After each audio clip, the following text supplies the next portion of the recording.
The North Atlantic, April 1945. The war in Europe is in its final desperate days. Nazi Germany is collapsing, cities are burning, armies are retreating, and yet, beneath the cold, dark waters of the ocean, the silent hunters still prowl.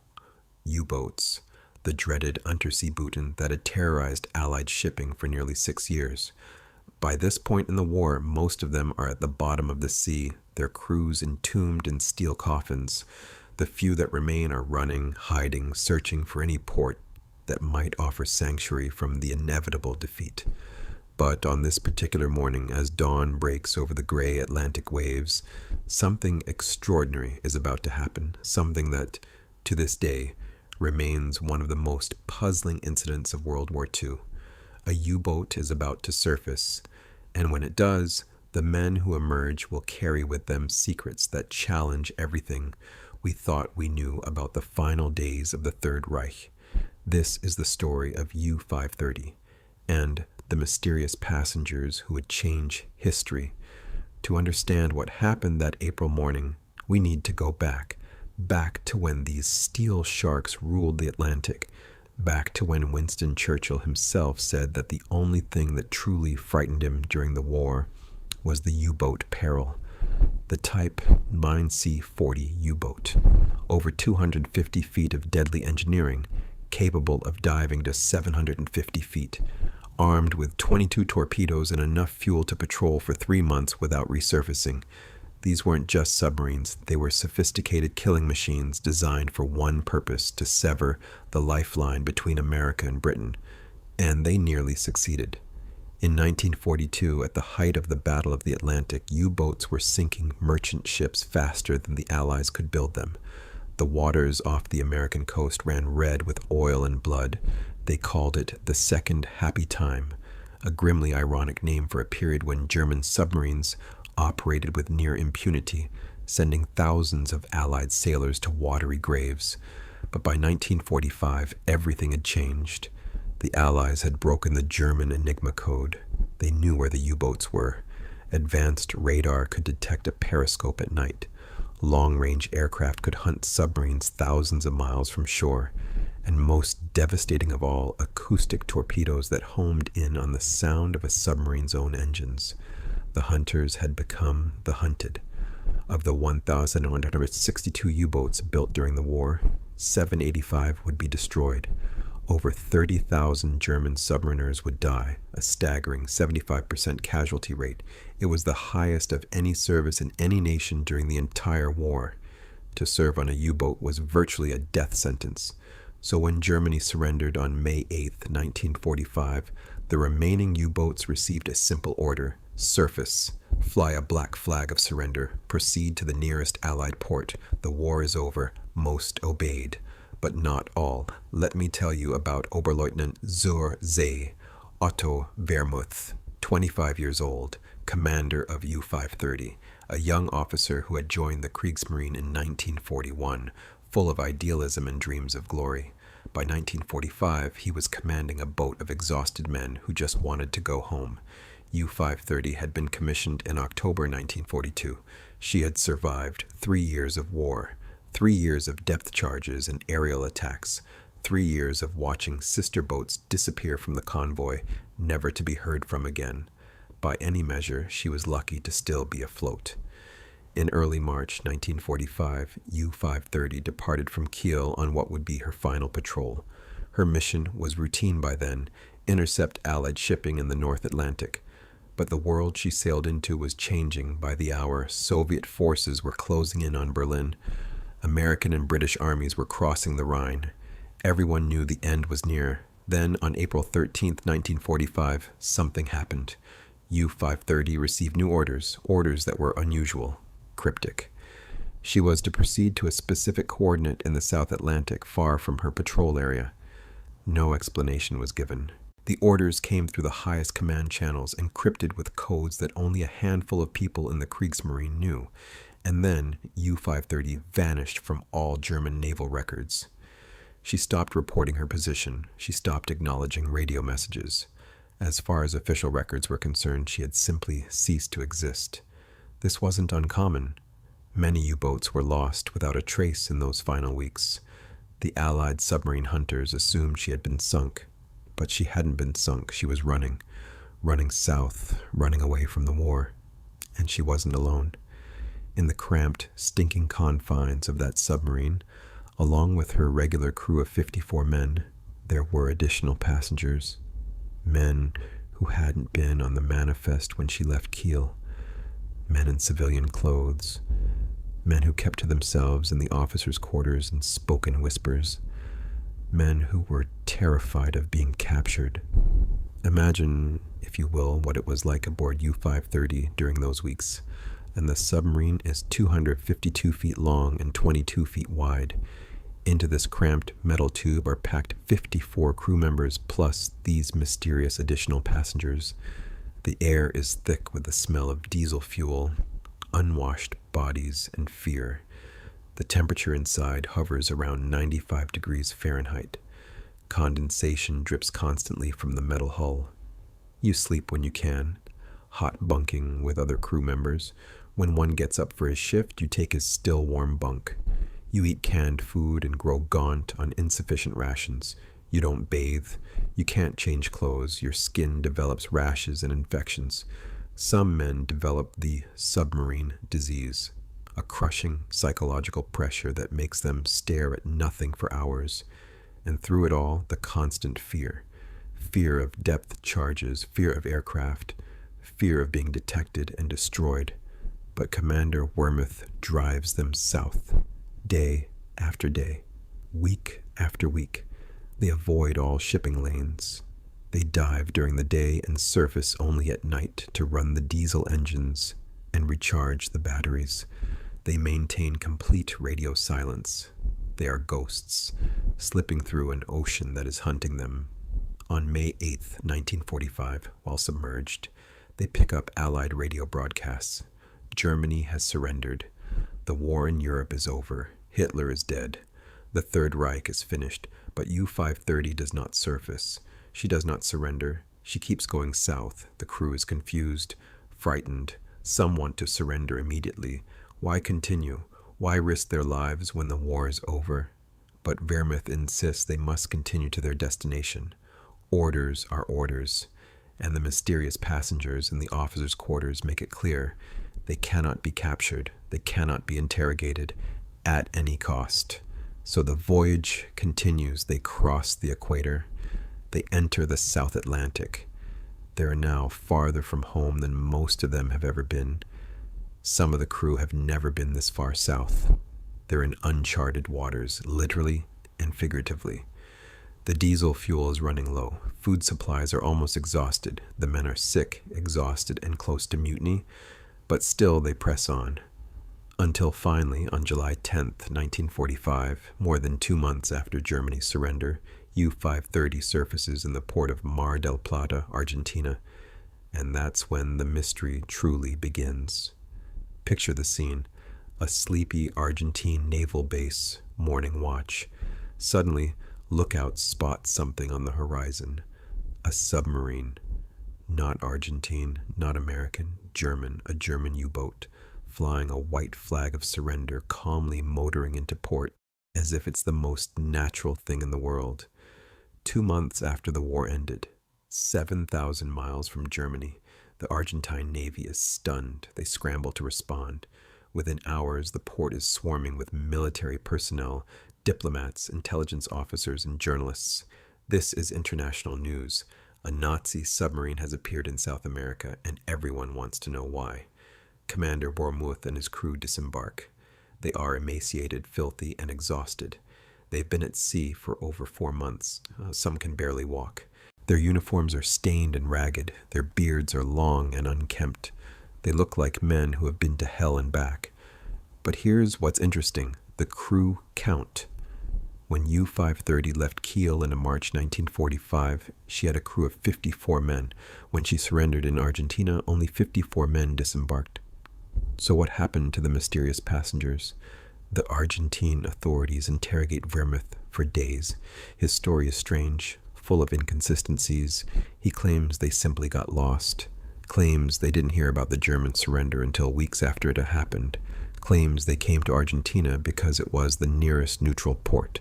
None of this makes sense.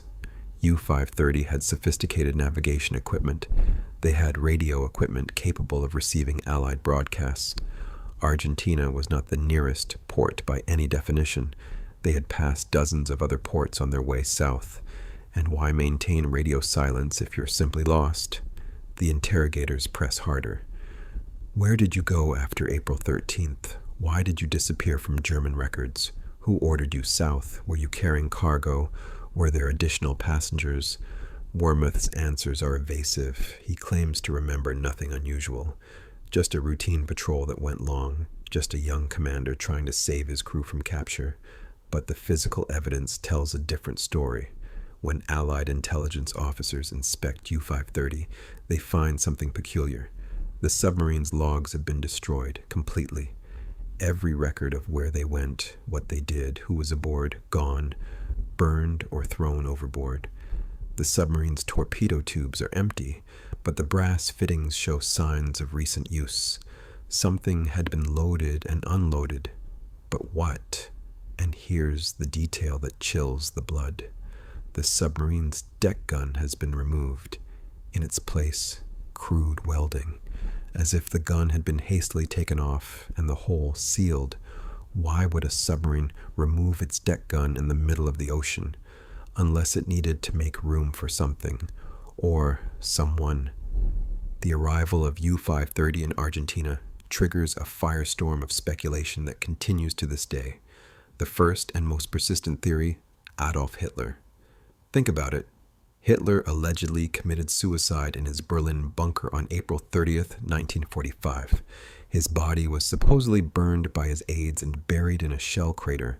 The Soviets claimed to have found remains, but they were never conclusively verified. No photographs, no public display, just Stalin's word.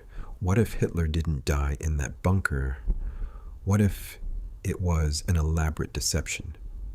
What if, in the chaos of Berlin's final days, Hitler and a handful of close associates escaped through secret tunnels to a waiting U-boat?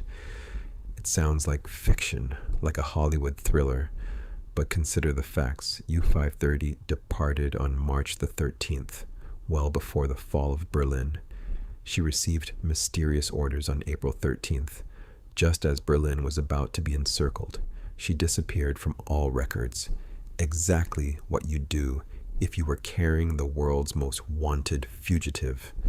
She showed up in Argentina, a country known to be sympathetic to Nazi refugees, and Argentina in 1945 was a Nazi sanctuary. President Juan Perón had openly expressed admiration for fascism. German expatriates held positions of power throughout Argentine society. The country had maintained nominal neutrality throughout the war, but everyone knew where their sympathies lay. If you were Hitler and you wanted to disappear, Argentina would be the perfect choice.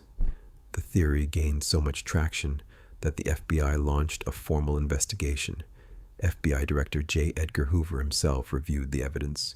Files were compiled, witnesses were interviewed, searches were conducted throughout South America, but the theory had problems, big problems. First, the timeline. U-530 left Kiel on March the 13th. Hitler was still in Berlin, still commanding, in his increasingly delusional way, the defense of the Reich. Why would he order a submarine south before he even needed to escape? Second, the submarine's capacity. Even removing the deck gun, U-530 simply didn't have room for Hitler's entire entourage, the dozens of people who would have needed to escape with him. And Hitler would never have traveled alone. He was too paranoid, too dependent on his inner circle.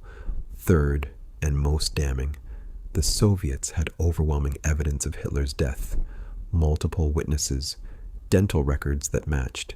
And while Stalin enjoyed keeping the Hitler escape to Argentina rumor alive, it served Soviet propaganda purposes. Even he eventually admitted they had found Hitler's remains. So if it wasn't Hitler, then who? Theory number 2. Martin Bormann, Hitler's private secretary, the man who controlled access to the Führer, one of the most powerful men in Nazi Germany. He was last seen in Berlin on May the 2nd, 1945, trying to escape the Soviet encirclement. His body was allegedly found and identified in 1972, but questions persist. Bormann had motive. He knew he'd face execution if captured. He had means, access to Nazi gold and resources, and he had opportunity. He could have ordered U-530 to pick him up from a prearranged location. Theory number 3. Joseph Mengele, the Angel of Death, the Auschwitz doctor who conducted horrific experiments on prisoners. He definitely escaped to South America and lived there until 1979. Could U-530 have been his escape vehicle? Theory number 4, and this is where it gets really interesting. Nazi gold. The Reich had plundered Europe for 6 years. Gold, jewels, artwork, currency, trillions of dollars worth of loot. As the war ended, this treasure disappeared, allegedly hidden in bank vaults in Switzerland and South America. Could U-530 have been carrying part of this hoard? The submarine's removed deck gun suggests a large, heavy cargo. Gold bars would fit that profile perfectly. And Argentina's banks were known for asking no questions about Nazi deposits. But perhaps the most disturbing theory, advanced technology. By 1945, Nazi Germany had developed weapons that were decades ahead of their time. Jet aircraft, ballistic missiles, nerve agents. They were working on nuclear weapons, on guided missiles, on stealth technology. What if U-530 was carrying scientists and blueprints? What if the mysterious passengers were engineers, physicists, chemists, men who carried in their heads secrets that could change the balance of power in the coming Cold War? This theory has strong supporting evidence. We know that both the Americans and Soviets rushed to capture Nazi scientists after the war. Operation Paperclip brought hundreds of German scientists to America. The Soviets did the same. These men would go on to develop the rockets, jets, and weapons of the Cold War. What if some of them took a different route? What if they escaped to South America on U-530, hoping to sell their knowledge to the highest bidder? But wait, the story of U-530 is just the beginning, because 2 weeks after U-530 surrendered in Argentina, something else happened. On July 25, 1945, another German submarine surfaces in Mar del Plata. U-977 Commander Heinz Schaefer brings his boat into the same Argentine port with the same story, got lost, didn't know the war was over, came here to surrender. Just a coincidence that we arrived at the same port 2 weeks apart after sailing 7,000 miles. Coincidence or coordination? U-977 had also disappeared from German records in May 1945.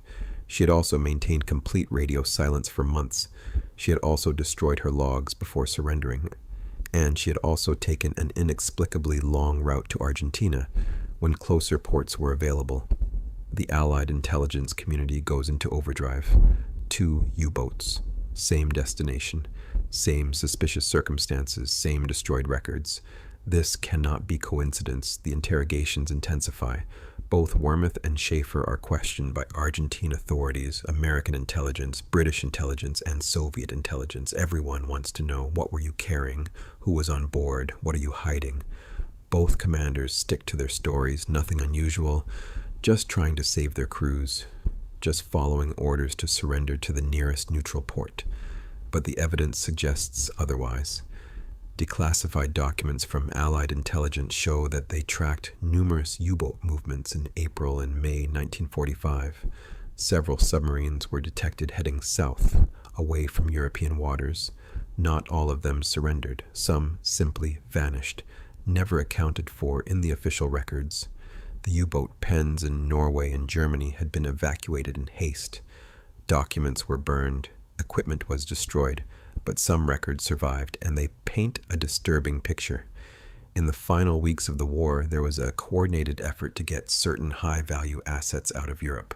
Code-named Operation Valkyrie II, not to be confused with the July 1944 plot to assassinate Hitler. This was a contingency plan designed by die-hard Nazis who refused to accept defeat. The plan called for establishing a Fourth Reich in South America, using escaped Nazis, looted treasure, and advanced technology. U-boats were central to this plan. They were the only way to transport people and cargo across the Atlantic undetected. and U-530 and U-977 fit the profile perfectly. Supporting this theory is the testimony of other U-boat commanders. After the war, several German submarine officers admitted quietly, off the record, that they had been approached about participating in special missions in the final weeks of the war, missions that weren't explained, missions that required absolute secrecy. Most declined, but some accepted. Were U-530 and U-977 part of this network? There's more. Argentine customs records from 1945-1946 show suspicious activity at remote airstrips and ports along the coast.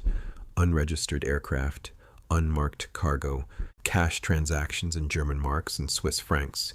The Argentine government, officially neutral but practically sympathetic to the Nazis, asked no questions. And there's this. In 1952, a wealthy German expatriate in Bariloche, Argentina, a remote mountain town near the Chilean border, was investigated by local police for unrelated reasons. When they searched his property, they found a substantial cache of German military equipment, including uniforms, weapons, and radios equipment. The man claimed it was just memorabilia from his service in the Wehrmacht, but neighbors reported seeing multiple men living on the property who spoke German and kept to themselves. Could these have been the mysterious passengers from U-530? So what really happened? What was U-530 carrying when she surfaced in Argentina on that July morning in 1945? The truth, as always, is probably more complex and less dramatic than the legends. Based on declassified intelligence documents, testimonies from crew members interviewed decades later, and analysis of the submarine's capabilities and movements, here's what we can reasonably conclude. U-530 was almost certainly part of a Nazi evacuation operation. The timing, the destroyed logs, the mysterious orders, the long voyage to Argentina, all of this points to a planned escape rather than a random decision. Were they carrying Hitler? Almost certainly not. The evidence for Hitler's death in Berlin is overwhelming, despite decades of conspiracy theories. But were they carrying important Nazis? Quite possibly. Mid-level officials, intelligence officers, SS members facing certain execution. These are plausible passengers for U-530. Were they carrying gold or valuables? This seems likely. The submarine's modified configuration, the removed deck gun, the heavy cargo capacity all suggest they transported something valuable, whether it was literal gold bars or documents, blueprints, and Nazi assets, we'll probably never know for certain. Were they carrying scientists or technical experts? This is the most intriguing possibility. We know Nazi scientists escaped to South America. We know Argentina harbored them. We know the Cold War superpowers desperately wanted this expertise. It's entirely plausible that U-530 delivered some of these men to safety. Commander Wormuth took his secrets to the grave. He died in 1990, having never provided a complete account of U-530's final voyage. In his later years, he would sometimes hint at a larger story, but he never told it fully. Whatever oath he swore in 1945, he kept it for 45 years.